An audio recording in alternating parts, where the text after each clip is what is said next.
बिस्मिल्लाहिर्रहमानिर्रहीम। आपके डिवीज़न का जो तीसरा लेक्चर है आज, उसमें हम डिमांड और सप्लाई को देखेंगे और उसकी इलास्टिसिटी को। तो सबसे पहले आपने जो है लॉ ऑफ डिमांड जो है उसका क्वेश्चन हम देखते हैं। सबसे पहले हम डिमांड की बात करते हैं कि डिमांड जो है what is demand. Demand means the quantities of goods and services that would be demanded at a particular point of time at different market prices। तो इसका मतलब ये है कि आप अगर आदमी कोई चीज़ आपकी विलिंगनेस है और आपके पास परचेजिंग पावर भी है, यानी विलिंगनेस भी ज़रूरी है और परचेजिंग पावर भी ज़रूरी है। उसके बाद जो डिमांड होती है, पहला पॉइंट, यानी तीन मेन करेक्टरिस्टिक्स हैं इसके डिमांड के कि आपकी विलिंगनेस हो और परचेजिंग पावर हो। दूसरी, मार्केट जो है पर्टिकुलर मार्केट प्राइस हो। और तीसरी बात जो है वो ये है कि demand is measured at always measured per unit of time, यानी at a particular point of time पे जो है आप बात करेंगे इसकी कि the quantity of goods and services which are being demanded at different market prices at a particular point of time। तो ये वाली तीन मेन करेक्टरिस्टिक्स हैं, यानी आपके पास विलिंगनेस हो, आप चाहते हैं, आप डिटरमिन्ड हैं कि आपने उसको परचेज़ करना है, आपके पास परचेजिंग पावर भी होनी चाहिए। यानी सिर्फ विलिंगनेस है और परचेजिंग पावर नहीं है तो वो डिमांड नहीं होएगी।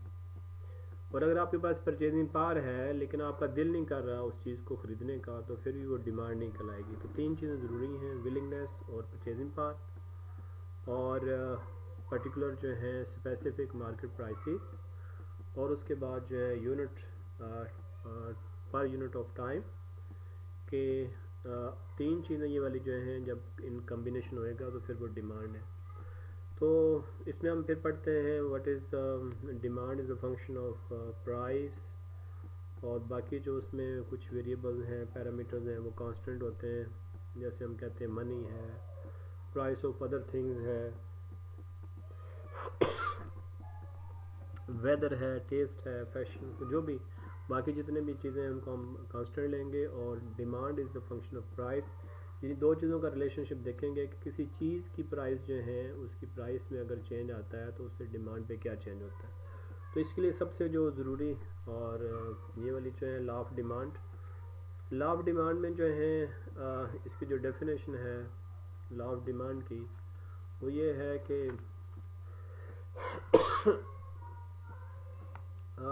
there is a negative relationship between price and quantity when all other things remaining constant। दूसरी जितनी चीज़ें हैं अदर थिंग्स में आपके पास मनी है, आपकी इनकम, मनी इनकम है, प्राइस ऑफ सब्सटीट्यूशन है, वेदर है, फैशन है, टेस्ट है,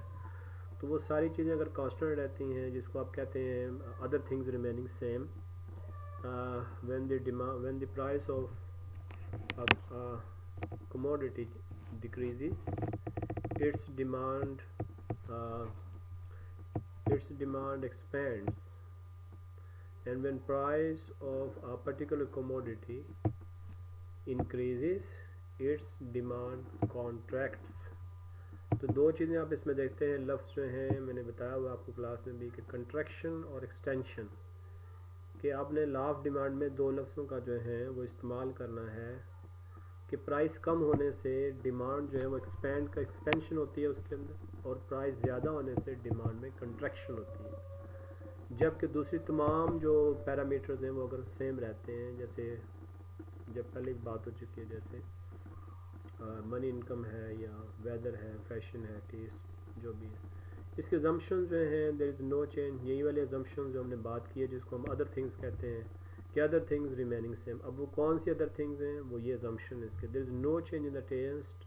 and preferences of the consumer, the income of the consumer remains constant, there is no change in customs, the commodity to be use should not confer distinction on the consumer, यानी वो चीज़ जो है वो general होनी चाहिए, ना कि distinction के लिए कोई चीज़ इस्तेमाल हो रही है वो वाली नहीं होनी चाहिए, उसके ऊपर लॉ ऑफ डिमांड अप्लाई नहीं करेगा। इसी तरह से और भी अजम्पशन आपने देखने हैं जो भी आपकी बुक में लिखे हुए हैं, उसको भी आपने साथ इंट्रोडक्शन के बाद आप डेफिनेशन देते हैं, डेफिनेशन के बाद आप अजम्पशन देते हैं, और उसके बाद आपका डिमांड शेड्यूल आ जाता है। इसमें टेबल में देखें कि प्राइस अगर 5 रुपये है तो कंज्यूमर उसको 100 यूनिट डिमांड कर रहा है। प्राइस कम होने से वो डिमांड को जो है उसकी एक्सपेंड कर रही है, यानी 200 हो गई है। इस तरीके से 3 to 1 जब होएगी तो आप देख रहे हैं कि डिमांड जो है वो 100 से एक्सपेंशन जब उसमें हुई तो वो 600 हो गई। लेकिन इसको अगर आप उलट देखना चाहते हैं, कंट्रैक्शन देखना चाहते हैं, तो 1 से जब 2 प्राइस होती है तो 600 से 400 इसकी जो है वो डिमांड हो जाती है, यानी इसमें कंट्रैक्शन होती है। और जब 2 से 3 प्राइस होएगी तो 400 से 300, यानी जब आप 1 से 5 प्राइस की तरफ जाते हैं, नीचे से ऊपर की तरफ जाएंगे, प्राइस यानी इंक्रीज़ करेगी, तो डिमांड जो है वो 600 से 100 तक उसकी कंट्रैक्शन हो जाएगी। इसी को आपने फिर इसको डायग्राम बनानी होती है, जिसमें आप जो है एक्स एक्सिस पे आप लेते हैं, एक्स एक्सिस पे आप लेते हैं डिमांड को और क्वांटिटी डिमांड, और प्राइस जो है वो आपके पास आती है वाई एक्सिस के ऊपर। तो अब देखें ज़रा, ये पी पॉइंट है, पी पॉइंट में आप देखें कि 100 जो है उसकी डिमांड है और 5 जो है उसकी वो प्राइस है चीज़ की। कोई भी पर्टिकुलर प्राइस चीज़ जो है वो ले सकते हैं आप, उसकी प्राइस 5 रुपये है और 100। और जब प्राइस कम होती है तो आप देखें आप पी से क्यू की तरफ जाते हैं, प्राइस 4 से 3 होती है तो आप आगे 300 पे जाएंगे, वो पॉइंट आर शो करता है कि 3 पे 300, और 2 के ऊपर एस पॉइंट जो है वो 400, और 1 के ऊपर जो है टी पॉइंट जो है 1 प्राइस है और 600। तो जब हम पी से क्यू, क्यू से आर, आर से एस और टी की तरफ जा रहे हैं तो ये एक्सपेंशन हो रही है डिमांड में, यानी आप जो ग्राफ है उसके ऊपर भी एक्सपेंशन शो करेंगे कि जनाब हम पी से क्यू की तरफ जाते हैं तो एक्सपेंशन है। और जब हम 1 से 5 की तरफ चलेंगे तो यानी आप राइट टू लेफ़्ट जब जाएंगे, जब आप इसका इस ग्राफ के ऊपर, जब आप इस लाइन के ऊपर जो डिमांड लाइन है इसके ऊपर आप लेफ़्ट से राइट की तरफ जाते हैं, तो राइट से लेफ़्ट की तरफ जाते हैं, राइट से लेफ़्ट की तरफ जाते हैं तो दिस इज़ कंट्रैक्शन। और जब आप लेफ़्ट से राइट की तरफ आते हैं तो चूँकि डिमांड बढ़ रही है तो उसको आप एक्सपेंशन कहते हैं। अच्छा, उसके बाद हम जो हैं अगर आप लॉ ऑफ सप्लाई की बात करें तो सप्लाई जो है व्हाट इज़ सप्लाई, तो उसमें भी यही है कि ये असल में विलिंगनेस है, जो डिमांड होती है उसमें विलिंगनेस होती है बायर की, कंज्यूमर की, और इसमें विलिंगनेस जो है वो है प्रोड्यूसर की, फर्म की, कि क्या उसकी विलिंगनेस है to offer to the market at various prices during period of time. इसमें भी वही चीज़ है, इसमें विलिंगनेस होनी चाहिए, इसमें मार्केट वेरियस प्राइसेस होने चाहिए, और पर यूनिट टाइम होना चाहिए जिसमें आप सप्लाई की बात करते हैं। तो अगर जो है हम कह सकते हैं कि it is specific amount of any quantity which is being sold at different market prices at particular point of time। तो ख़ास यानी कीमत के ऊपर किसी चीज़ की ख़ास मिकदार को जब हम बेचने के लिए तैयार हो जाते हैं तो उसको हम कहते हैं कि ये जो है ये सप्लाई है। डेफिनेशन की क्या है, the supply of good is the quantity offered for sale in a given market at a given time at various prices। तो अब अपनी बुक में जो भी तारीफ इसकी डेफिनेशन लिखी हुई है वो आप इसको देखें। तो इसको डिटरमिन कौन करता है, ज़ाहिर प्राइस ऑफ द गुड है, प्राइस ऑफ रिलेटेड गुड है, फैक्टर ऑफ प्रोडक्शन की प्राइस है, स्टेट ऑफ टेक्नोलॉजी है, गवर्नमेंट पॉलिसी है, और अदर फैक्टर्स भी हैं इसके। तो सबसे पहली बात यह है कि अगर जो है हम आते हैं, अगर हम आए लॉ ऑफ सप्लाई की तरफ, तो जैसे आपने पढ़ा था वहाँ पे कि other things remaining same, when price of a commodity increases it's demand contracts. अब यहाँ पे ये होगा कि चूँकि वहाँ पे वो बायर था, कंज्यूमर था, और उसका जो इंटरेस्ट होता है वो होता है प्राइस कम होने में, यानी उसका बेनिफिट जो है वो प्राइस के कम होने में है। लिहाजा जब प्राइस वहाँ कम होती थी तो अपनी डिमांड ज़्यादा करता था, एक्सपेंशन होती थी। यहाँ पे ये है, ये प्रोड्यूसर की तरफ है, फर्म जो है उसके लिए है कि उसका बिहेवियर क्या है। लॉ ऑफ सप्लाई में फर्म का बिहेवियर है कि जब उसकी चीज़ की प्राइस ज़्यादा होती है तो उसको ज़्यादा बेचने के लिए तैयार हो जाता है, और जब उसकी प्राइस कम होती है, उसके मुनाफे कम हो जाते हैं, तो उसको कम बेचता है। तो लॉ ऑफ सप्लाई जो है वो states that other things being equal, the higher the price the greater the quantity supplied, और lower the price the smaller the quantity supplied.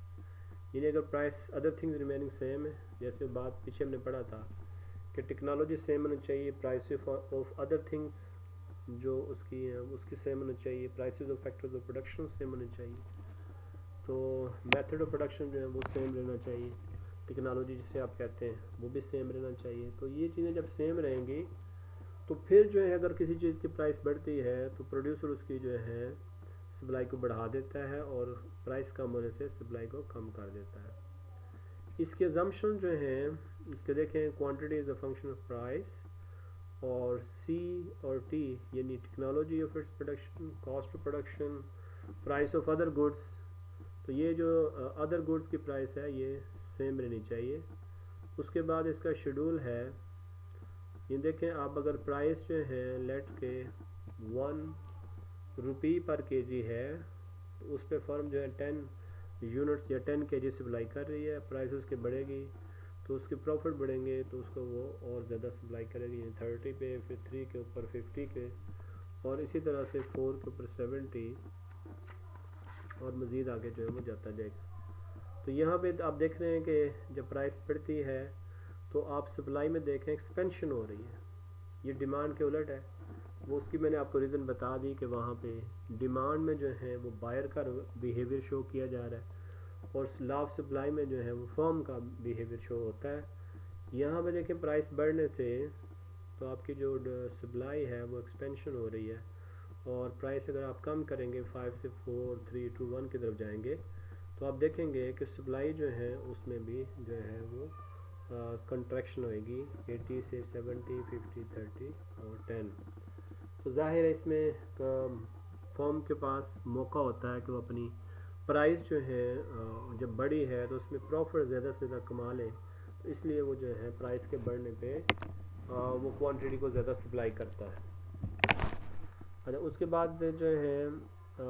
Market demand और मार्केट सप्लाई। मार्केट डिमांड जो है, अगर आप market supply की बात कर लें पहले, तो देखें जाहिर है सप्लायर जो हैं वो एक दो तो नहीं होते, मार्केट में बहुत सारे लोग जो हैं किसी ख़ास चीज़ को सप्लाई कर रहे होते हैं। लेट के कोई एक्स कमोडिटी है, वो 100 की उसकी प्राइस है, तो फर्म ए जो है वो भी सप्लाई कर रही होगी, फर्म बी भी सप्लाई कर रही होगी। तो अगर आपने मार्केट की सप्लाई देखनी है तो एक ख़ास कीमत जैसे 100 है, 100 के ऊपर जो है दोनों फर्म्स कितना सप्लाई कर रही हैं, तो आप उसकी हॉरिजॉन्टल समेशन करेंगे, यानी 40 और 50 को आप सम करेंगे तो आपके पास 90 आ जाएगा। तो आप कहेंगे 100 रुपये के ऊपर ए फर्म की जो सप्लाई है वो 40 है, और बी फर्म की सप्लाई जो है वो 50 है, और अगर आप मार्केट सप्लाई की बात करते हैं तो वो 90 है। इसी तरीके से आप 200 है, प्राइस बढ़ती है तो फर्म ए के प्रॉफिट भी बढ़ेंगे, वो भी ज़्यादा सप्लाई कर देगी, और फर्म बी के भी जो है प्रॉफिट बढ़ेंगे, वो भी सप्लाई ज़्यादा बढ़ाएगी। तो 60 और 70 जब सप्लाई होती है तो ये वाला जो है वो ऑलमोस्ट 130 हो जाता है। तो 100 से जब आप 400 पे जाते हैं तो इंडिविजुअल जो फर्म्स हैं उनकी सप्लाई भी बढ़ती है, और जो मार्केट सप्लाई है वो भी बढ़ती है, because market supply is the horizontal summation of all the quantities which is being supplied by different firms at a particular price। तो आपने जस्ट जो है किसी ख़ास कीमत के ऊपर उनको आपने सम लेना होता है उसका, तो उससे आपके पास मार्केट सप्लाई आ जाएगी। अच्छा, उसके बाद अगर आप यहाँ पे आप देखें सप्लाई कर्व देखना चाहते हैं तो सप्लाई कर्व देखें, जैसे डिमांड में जो है एक्स एक्सिस के ऊपर जो है वो क्वांटिटी को शो किया हुआ था,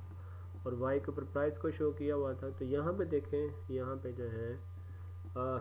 10 के ऊपर ये जो एस पॉइंट है, यहाँ पे देखें प्राइस 1 है और इसकी जो सप्लाई है वो 10 है इस चीज़ की, और जब प्राइस जो है 1 से 2 होती है तो सप्लाई जो है वो 30 हो जाती है, मेरे पास दूसरा एक पॉइंट आ जाता है। प्राइस 3 होने पे जो है सप्लाई जो है 50, और प्राइस 4 होने पे सप्लाई जो है 70, और इस तरह से 5 पे 80। अब इन तमाम पॉइंट्स को आप मिलाएंगे तो आपके पास एक सप्लाई कर्व मिलेगा, और जो कि शो कर रहा है कि this is having positive sloped है,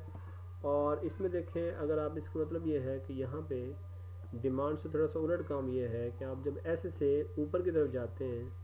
तो ये जो है डिमांड बढ़ रही है और इसको आप बोलेंगे एक्सपेंशन या एक्सटेंशन हो रही है डिमांड की। और उसके बाद अगर आप जो है नीचे की तरफ आते हैं, सप्लाई कर्व के ऊपर नीचे से नीचे की तरफ आते हैं, तो इसका मतलब है नीचे जब आप आ रहे हैं तो अगर आप इसको नीचे आने को जो है अगर आप वाई एक्सिस एक्स एक्सिस के ऊपर अगर आप ऑब्जर्व करें तो जो क्वांटिटी है वो कम हो रही है, तो इसका मतलब ये है कि सप्लाई में कंट्रैक्शन हो रही है। इसी तरीके से आपको मार्केट डिमांड कर भी बताया गया है कि आपने वहाँ पे ख़ास कीमतों के ऊपर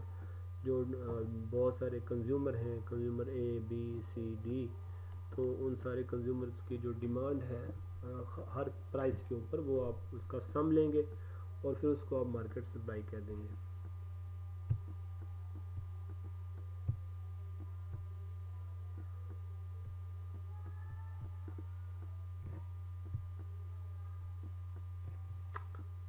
यहाँ पे हम देख सकते हैं कि ये वाला extension of supply and contraction of supply, तो ये शो कर रहा है कि जब एरो ऊपर की तरफ है तो दिस इज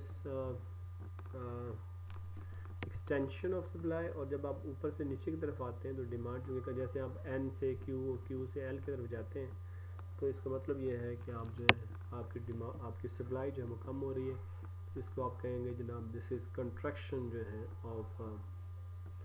अच्छा आगे चलते हैं, आगे है exceptions of the law of demand, कि लॉ ऑफ डिमांड बात का पॉजिटिव होता है कुछ हालात में, तो पॉजिटिव जो है ये क्यों होता है और कब होता है उसकी कुछ, यानी प्राइस बढ़ते हैं लेकिन डिमांड लोग और ज़्यादा ख़रीदते हैं, डिमांड करते हैं लोग, तो ऐसे क्यों होता है। तो ये वाला जो है कुछ हालात, कुछ ऐसे हालात हैं जिसमें जो है लॉ ऑफ डिमांड वैसे तो नेगेटिवली स्लोप्ड होता है लेकिन कुछ हालात में ये जो है ना ये पॉजिटिवली स्लोप्ड हो जाता है। जैसे हम कह सकते हैं कि अगर वार है तो वार में जो है चूँकि लोग जो है वो स्टोर करना चाहेंगे चीज़ों को, और जो है उसमें जब लोग ज़्यादा डिमांड करेंगे तो उसकी प्राइस बढ़ेगी। जाहिर है जब एक स्टॉक तो चीज़ों का एक लिमिटेड होता है, तो जब वो डिमांड प्राइस ज़्यादा होगी तो लोग डिमांड जो है उसकी ज़्यादा करेंगे क्योंकि वार का जो है वक्त है। तो ये एक एक्सेप्शन है इसकी कि वार का जब वक्त होगा तो उस वक्त लॉ ऑफ सप्लाई अप्लाई नहीं करेगा। अच्छा उसके बाद है डिप्रेशन।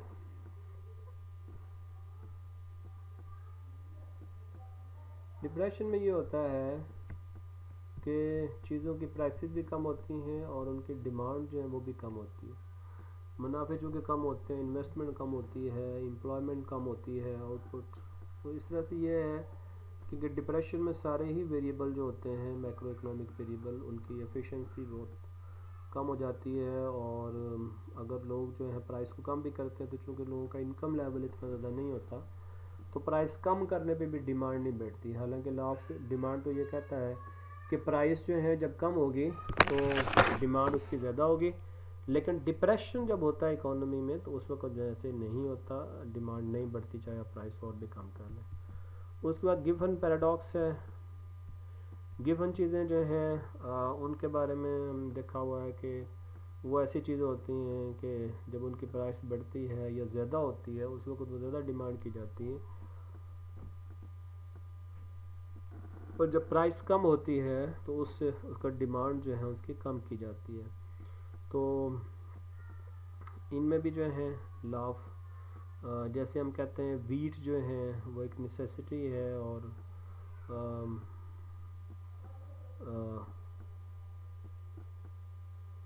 चीपर है, तो लिहाजा जो है उसको हम इसमें गिनते हैं कि ये वाली जो है ये गिवन गुड्स है, और इसमें जो है जैसे वो जैसे और भी इसकी एग्जांपल्स हो सकती हैं कि अगर जो है कोई पुरानी ब्रेड जो है बेकरी पे है जो कि फ़्रेश नहीं है, तो उसकी जब कीमत फ़्रेश होती है उस वक्त उसकी कीमत ज़्यादा होती है, उस वक्त ज़्यादा डिमांड की जाती है, लेकिन जब उसकी प्राइस कम हो जाती है तो लोग उसकी डिमांड कम करते हैं। यानी there is positive relationship between demand and price. तो प्राइस जो है अगर उसका पॉजिटिव रिलेशनशिप आ जाता है तो उसको आप कहते हैं जनाब ये चीज़ जो है ये गिवन है। अच्छा, उसके बाद है डिमॉन्स्ट्रेशन इफ़ेक्ट। डिमॉन्स्ट्रेशन में ये है कि ज़ाहिर लोग जो चीज़ें डिस्टिंक्शन के लिए इस्तेमाल करते हैं या दिखावे के लिए करते हैं, तो दिखावा जो होता है वो ज़ाहिर है, जैसे कि आप शादी ब्याह पे लोग दिखावा करते हैं चीज़ों का, और वो महंगी महंगी चीज़ें पहनते हैं, तो उस वक्त वो लॉ ऑफ डिमांड को नहीं देख रहे होते हैं ना, वो सस्ती चीज़ को देखते हैं कि जो सस्ती है उसको पहनना, बल्कि वो महंगी से महंगी चीज़ जो पहनते हैं। तो इसका मतलब है डिमॉन्स्ट्रेशन जो इफेक्ट है, दिखावा जब लोगों ने करना होता है तो वो जो है इस चीज़ को नहीं देखते कि लॉ ऑफ डिमांड क्या कह रहा है। उसके बाद आ गया इग्नोरेंस इफेक्ट। बाज़ का पता भी नहीं होता कि जो है वो अगर लेट के किसी शहर में लोग जो हैं, कोई आता है और वो किसी रिक्शे वाले से कहता है कि उसने किसी पॉइंट पे जाना है, तो फिर ये है कि रिक्शे वाला उससे, चूँकि वो इग्नोरेंस है, वो पैसेंजर जो हैं, तो इसलिए जो है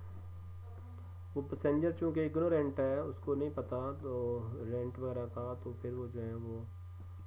किराया जो है वो कुछ भी दे सकता है, वो उससे रिक्शे वाला कुछ भी ले सकता है। उसके बाद कुछ और पॉइंट हैं, जैसे स्पेकुलेशन है, जैसे नेसेसिटी ऑफ लाइफ है। इन चीज़ों में भी आप लॉ ऑफ डिमांड को नहीं आप ऑब्ज़र्व कर सकते।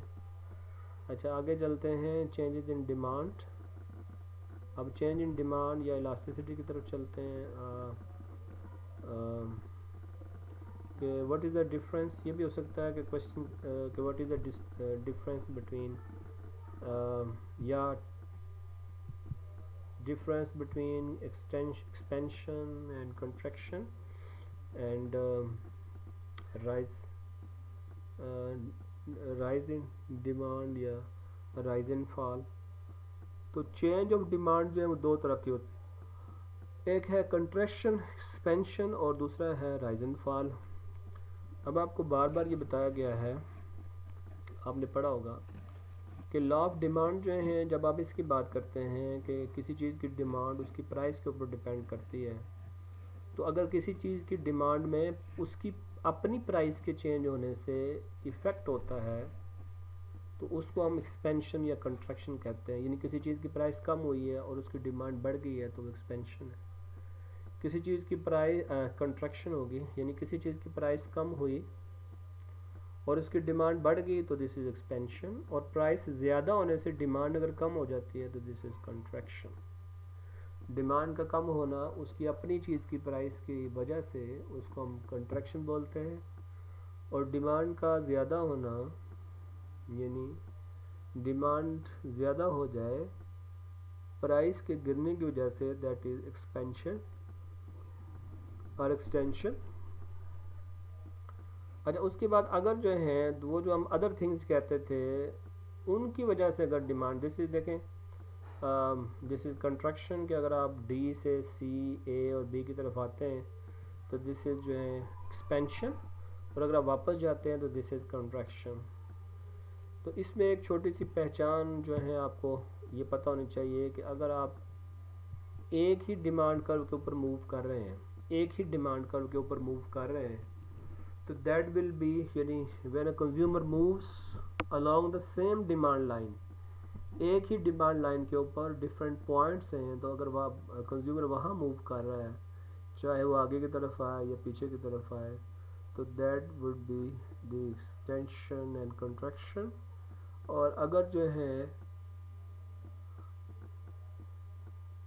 कंज्यूमर डिफरेंट जो है वो डिमांड लाइन के ऊपर शिफ्ट कर जाता है, यानी एक डिमांड लाइन के से दूसरी पे शिफ्ट करता है, दूसरी पे चला जाता है, आगे दाएं तरफ चला जाता है या बाएं तरफ आ जाता है, बैकवर्ड शिफ्टिंग होती है, तो वहाँ पे आप राइज एंड फॉल देखेंगे। अगर डिमांड का जो है वो दाएं तरफ शिफ्ट करता है तो उसको आप राइज इन डिमांड कहते हैं, अगर वो बाएं तरफ जाता है तो उसको आप जो है वो फॉल इन डिमांड कहते हैं।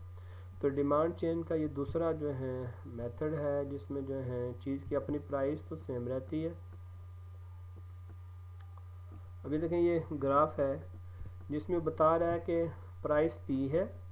और डिमांड पहले Q थी और उसके बाद डिमांड बढ़ के Q1 हो गई है, तो डिमांड कर्व जो है वो D से D1 हो चुका है। अब देखें प्राइस तो उस चीज़ की सेम रही लेकिन डिमांड बढ़ गई है,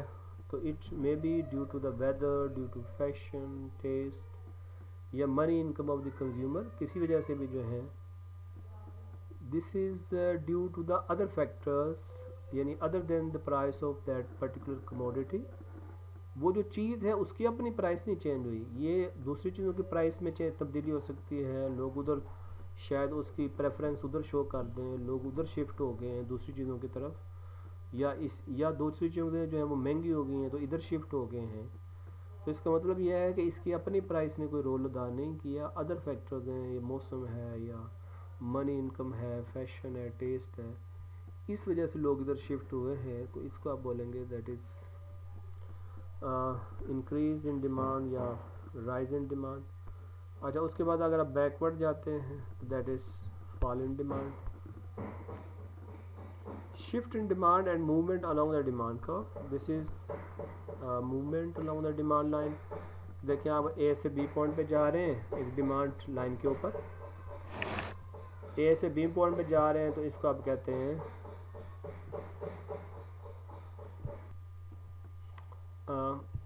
this is due to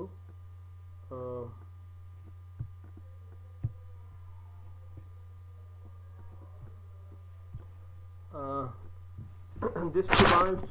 shows that consumer is moving from point A to B, or this would be the movement along the demand line, और इसमें आप कंट्रैक्शन और एक्सटेंशन पढ़ते हैं। और उसके बाद जो शिफ्ट है उसमें आप देखें कि प्राइस लेट सेम है और जो डिमांड है वो शिफ्ट कर रही है आगे राइट जानब शिफ्ट कर रही है, दैट इज़ जो है वो राइज इन डिमांड। और उसके बाद हम पढ़ते हैं आगे 5 types of price elasticity of demand. अब इलास्टिसिटी जो है उसको आप जानते हैं कि that is responsiveness of demand due to change in price, या extent of response of quantity demand due to change in price is called elasticity। तो elasticity जो है उसकी डेफिनेशन और उसके डिफरेंट टाइप्स की इलास्टिसिटी हो सकती है। जैसे पहली इसमें कुछ किस्में इसकी की जी परफेक्टली इलास्टिक डिमांड। तो what is perfectly elastic demand, उसके बाद perfectly in elastic demand, relatively elastic demand, relatively in elastic demand और यूनिटरी इलास्टिक डिमांड। तो ये कुछ किस्में हैं इसकी। सबसे पहले देखते हैं कि परफेक्टली इलास्टिक डिमांड कैसे होती है। तो अगर आप ग्राफ की तरफ देखें तो यहाँ पे देखें कि ये प्राइस है और प्राइस के ऊपर सेम प्राइस रहती है और क्वांटिटी जो है उसको आप आगे बढ़ा सकते हैं। तो एक हॉरिजॉन्टल लाइन है, इसका मतलब है इसी प्राइस के ऊपर आप चाहे जितनी मर्जी क्वांटिटी डिमांड कर लें तो ये वाली जो है ये शो कर रहा है कि जो इलास्टिसिटी है यहाँ पे वो जो है वो परफेक्टली इलास्टिक है और सेम प्राइस के ऊपर आप जितनी चाहे क्वांटिटी जो है वो डिमांड कर सकते हैं। अगर आप यहाँ देखें this is perfectly in elastic demand कि देखें क्वांटिटी तो सेम है लेकिन प्राइस जो है P1, P2, P3 या P3, P2, P1 कर लें तो प्राइस ऊपर नीचे आप कर रहे हैं लेकिन क्वांटिटी में तब्दीली नहीं आ रही। यानी यहाँ पे जो रिस्पांस है क्वांटिटी का वो ज़ीरो है। तो इसमें हम कह सकते हैं कि जनाब यहाँ पे कोई रिस्पांस नहीं क्वांटिटी का, तो ये वाली जो है ये परफेक्टली इन इलास्टिक। अब रिलेटिवली इलास्टिक जो है वो ये है कि हल्का सा ये यानी इलास्टिसिटी जो है वो ग्रेटर देन 1 होगी। क्यों ग्रेटर देन 1 होगी यहाँ पे? इसलिए कि यहाँ पे प्राइस में जितनी तब्दीली आती है उससे ज़्यादा रिस्पॉन्स जो है, अब देखें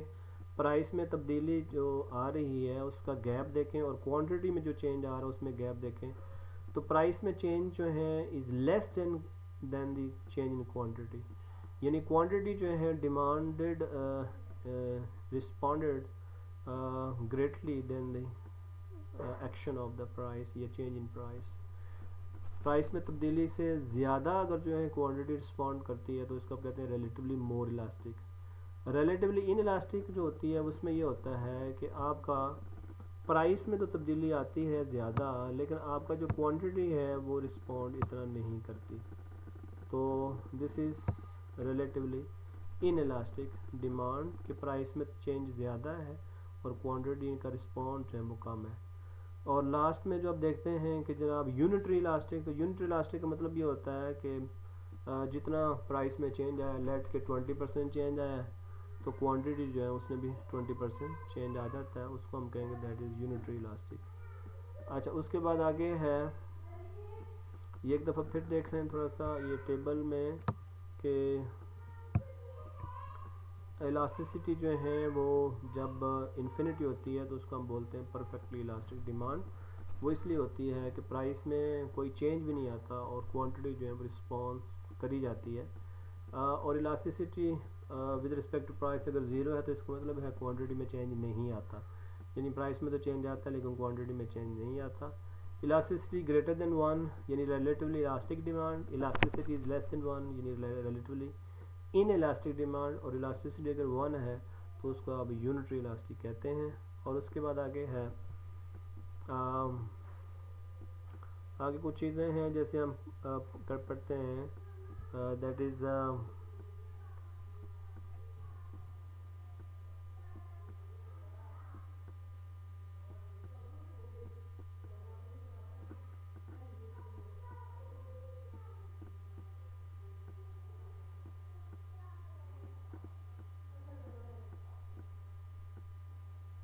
क्रॉस इलास्टिसिटी। क्रॉस इलास्टिसिटी हमने देखा होगा बुक पे, आपकी बुक में है क्रॉस इलास्टिसिटी, इनकम इलास्टिसिटी। तो क्रॉस इलास्टिसिटी जब पढ़ते हैं तो दो चीज़ें बहुत आप देखते हैं, one is the complementary goods और दूसरा जो है सब्स्टिट्यूशन गुड्स होती हैं। तो कम्प्लीमेंट्री गुड्स जो होती हैं उसमें आप कहते हैं कि ऐसी चीज़ें होती हैं जो एक दूसरे को कंप्लीट करती हैं, और जो सब्स्टिट्यूशन गुड्स होती हैं, the goods which are being used in place of each other, उसमें आपने पढ़ा था कम्प्लीमेंट्री गुड्स में मैंने आपको बताया था लेट के बॉल एंड बैट है, लेट के जो है लेफ़्ट शूज़ और राइट शूज़ है, आप कम्प्लीमेंट्री चीज़ें, complementary goods are demanded at the same time. Demand जो है कंप्लीट होती है, डिमांड तब तक कंप्लीट ही नहीं होती जब तक आप उन चीज़ों को इकट्ठा तलब नहीं करते। तो सब्स्टिट्यूशन गुड्स ऐसी चीज़ें होती हैं जो आप अगर मुतबादल के तौर पर इस्तेमाल करते हैं। तो क्रॉस इलास्टिसिटी से मुराद ये है कि एक चीज़ की प्राइस कम होती है या तो दूसरी चीज़ की जो है डिमांड पे इफ़ेक्ट पड़ता है। लेट के हम कहते हैं, अगर कम्प्लीमेंट्री की बात करें, हम कहते हैं लेट के जो हैं अगर पेट्रोल जो है वो महंगा हुआ है तो गाड़ियों की डिमांड जो है वो कम हो जाती है। अब देखें प्राइस जो है वो पेट्रोल की चेंज हुई और डिमांड जो है वो गाड़ियों की चेंज हो रही है, तो ये क्रॉस में है, प्राइस किसी की और डिमांड किसी और चीज़ की, यानी प्राइस एक्स चीज़ की, डिमांड वाई चीज़ की। तो दिस इज़ क्रॉस। ये अपनी ही चीज़ की प्राइस की बात नहीं हो रही, ये बात हो रही है कि प्राइस एक चीज़ की चेंज होती है और उसका इफ़ेक्ट जो है वो किसी दूसरी चीज़ की क्वांटिटी डिमांड जो उस पर इफ़ेक्ट पड़ता है। तो लेट के ऐसी हम मिसाल ले सकते हैं, सब्स्टिट्यूशन गुड्स की भी मिसाल ले सकते हैं कि अगर कोक जो है वो सस्ती हो जाती है तो जो डिमांड है पेप्सी की वो कम हो जाएगी। तो दिस इज़ आल्सो जो है। अब कम्प्लीमेंट्री गुड्स में जो है वो क्या होता है कि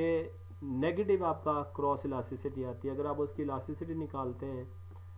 जैसे कि आप नेक्स्ट में जो दूंगा लेक्चर उसमें इलास्टिसिटी को थोड़ा सा बताऊंगा, तो जो इलास्टिसिटी है जब आप वो निकालेंगे तो दैट वुड बी नेगेटिव, और अगर आप सब्स्टिट्यूशन गुड्स की निकालेंगे तो वो पॉजिटिव आएगी। अच्छा, अब जो है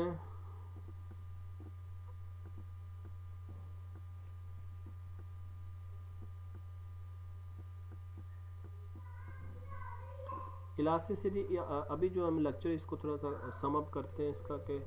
हमने इसमें क्या कुछ देखा है। हमने इसमें बात की है डिमांड की, लॉ ऑफ डिमांड की बात की है, लॉ ऑफ सप्लाई की बात की है, उसके बाद हमने कुछ इसके अजम्पशंस देखे हैं सप्लाई के, कुछ डिमांड के हमने देखा, the difference between shift and या टाइप्स ऑफ चेंज देखी हैं इन डिमांड, जिसमें एक कंट्रैक्शन एक्सटेंशन है और दूसरी शिफ्टिंग ऑफ डिमांड है या राइज एंड फॉल है। उसके बाद हमने इसमें इलास्टिसिटी क्या होती है, इलास्टिसिटी की टाइप्स जो हैं वो हमने देखी हैं, तो आपने इनको देखना है। उसके बाद हम जब इलास्टिसिटी की मेजरमेंट की बात है तो हम देखेंगे कि इलास्टिसिटी की जो टाइप्स हैं उसमें फिर आप देखते हैं price elasticity, income elasticity, cross elasticity. तो प्राइस और इनकम इलास्टिसिटी और क्रॉस इलास्टिसिटी का जो है ये बहुत ही आसान इसके फार्मूला भी बनेगा। मैं नेक्स्ट इंशाल्लाह आपको बताता हूँ। अच्छा, इक्विलिब्रियम की बात करें, जब सप्लाई भी आपने पढ़ा है और डिमांड भी पढ़ा है, तो इक्विलिब्रियम जो है उसकी हम बात करते हैं कि जब जो है डिमांड और सप्लाई जो है किसी ख़ास पॉइंट पे एक दूसरे को इंटरसेक्ट करती हैं, तो उस ख़ास प्राइस को हम कहते हैं इक्विलिब्रियम प्राइस, और जो क्वांटिटी है उसको हम कहते हैं इक्विलिब्रियम क्वांटिटी। तो अगर आप P1 की बात करें, देखें प्राइस अगर ज़्यादा है तो प्राइस का इफ़ेक्ट जो है सप्लाई के ऊपर ये होगा कि उसकी सप्लाई बढ़ जाएगी, जबकि प्राइस का इफ़ेक्ट जो है डिमांड के ऊपर ये होता है कि वो डिमांड जो है पहले से कम हो जाती है। तो यहाँ पे देखें P1 के ऊपर सरप्लस है क्योंकि सप्लाई ज़्यादा है और डिमांड कम है। यानी आप देखना चाहते हैं डिमांड कितनी है, तो आप सीधा एक्स एक्सिस के ऊपर आएँ और यहाँ से सप्लाई कर उसे सीधा आप नीचे आएँ एक्स एक्सिस के ऊपर, तो आपको पता चल जाएगा कि सप्लाई जो क्वांटिटी है वो ज़्यादा है और डिमांड की क्वांटिटी कम है। अगर आप P2 के ऊपर आते हैं तो यहाँ पे स्केर्सिटी है, यानी प्राइस कम होने से डिमांड तो ज़्यादा हो जाएगी, जबकि डिमांड कर्व के ऊपर नज़र आ रहा है कि डिमांड जो है उसकी क्वांटिटी ज़्यादा है और सप्लाई की जो है क्वांटिटी उसमें की कम है। तो इसमें ये इसको आप स्केर्सिटी कहते हैं। तो अब जो है इक्विलिब्रियम जो है वहाँ ही होता है जहाँ पे जो है ये दोनों चीज़ें जो है बराबर होती हैं। यानी अगर आप P2 से प्राइस बढ़ाते हैं तो इसका इफ़ेक्ट ये होगा कि सप्लाई ऊपर जाएगी और डिमांड पीछे आएगी, तो सप्लाई के ज़्यादा होने से और डिमांड के कम होने से दोबारा से इक्विलिब्रियम हो जाएगा। और अगर आप P1 से P0 पे आते हैं तो फिर इसमें ये होगा कि प्राइस कम करने से डिमांड जो है वो बढ़ती है और सप्लाई कम होती है, तो इस तरह से जो है इक्विलिब्रियम हो जाएगा। उसके बाद एक और टॉपिक हमने देखा था कि चेंजेस कुछ आती हैं सप्लाई में या डिमांड में, उसका क्या इफेक्ट पड़ता है, यानी मूवमेंट ऑफ डिमांड और मूवमेंट ऑफ सप्लाई। तो अगर आप इस डायग्राम में देखें तो यहाँ पे सप्लाई का जो है डिमांड का जो है वो आगे शिफ्ट हुआ है। अब डिमांड बढ़ने से आपने नीचे देखना है कि जी क्वांटिटी पे क्या इफेक्ट पड़ा और प्राइस के ऊपर क्या इफेक्ट पड़ा। तो आप देख सकते हैं कि अब पहले जो है डिमांड सप्लाई को E0 के ऊपर इंटरसेक्ट करती थी, तो Q0 और P0, और उसके बाद जब आगे जो है डिमांड का हमने शिफ्ट किया है तो उससे हम आगे चले गए हैं और इक्विलिब्रियम का नई इक्विलिब्रियम क्वांटिटी और नई इक्विलिब्रियम प्राइस आई है। तो आप इफेक्ट बता सकते हैं कि प्राइस भी बढ़ती है और क्वांटिटी भी बढ़ती है। इसी तरह से मूवमेंट ऑफ सप्लाई है कि आप सप्लाई करो राइट शिफ्ट करेंगे तो आप देखेंगे क्वांटिटी भी ज़्यादा होगी और दूसरी बात यह है कि प्राइस जो है वो कम होती है। अच्छा, इसको जो अगर आप करना चाहते हैं टॉपिक को, तो सिंपल सी बात है कि आपने वो जो रूल मैंने लिखवाए थे कि अगर सप्लाई डिमांड से ज़्यादा होती है तो सिंपल सी बात है कि सप्लाई की डिमांड में ज़्यादा होने से ये होगा कि प्राइस कम हो जाती है। किसी चीज़ की भी सप्लाई जब उसकी डिमांड से बढ़ती है तो उसकी प्राइस जो है वो कम होती है। और दूसरा रूल मैंने जो याद रखने के लिए दिया तो ये था कि डिमांड अगर ज़्यादा हो जाए सप्लाई से, तो किसी चीज़ की डिमांड उसकी प्रोडक्शन से ज़्यादा हो जाती है तो उसकी प्राइस बढ़ जाती है। तो प्राइस बढ़ जाना, ये दो चीज़ें आपने देखनी है। सप्लाई ज़्यादा हो जाए डिमांड से तो प्राइस गिरती है, डिमांड ज़्यादा हो जाए सप्लाई से तो प्राइस बढ़ती है। तो इस असूल को मद्देनज़र रख के जो है आप इन डायग्राम्स को कर सकते हैं। उसके बाद देखें movement of supply and demand, दोनों में मूवमेंट करनी है, लेकिन यहाँ पे डिमांड में ज़्यादा है और सप्लाई में कम है। तो जब चीज़ की डिमांड ज़्यादा बढ़ेगी सप्लाई से, तो सिंपल सी बात है कि डिमांड ज़्यादा बढ़ रही है और सप्लाई इतनी ज़्यादा नहीं बढ़ रही, तो प्राइस ज़्यादा होगा, तो प्राइस इसका ज़्यादा इफेक्ट पड़ेगा। उसके बाद क्वांटिटी का भी आप एक्स एक्सिस के ऊपर देखेंगे आगे क्या हुआ कि जनाब जो है क्वांटिटी भी ज़्यादा होगी, और इसी तरह से अगर सप्लाई ज़्यादा बढ़ती है डिमांड से तो ज़ाहिर है प्राइस गिरेगी, जो कि हम पहले भी इसको देख चुके हैं। ओके जी, अल्लाह हाफ़िज़।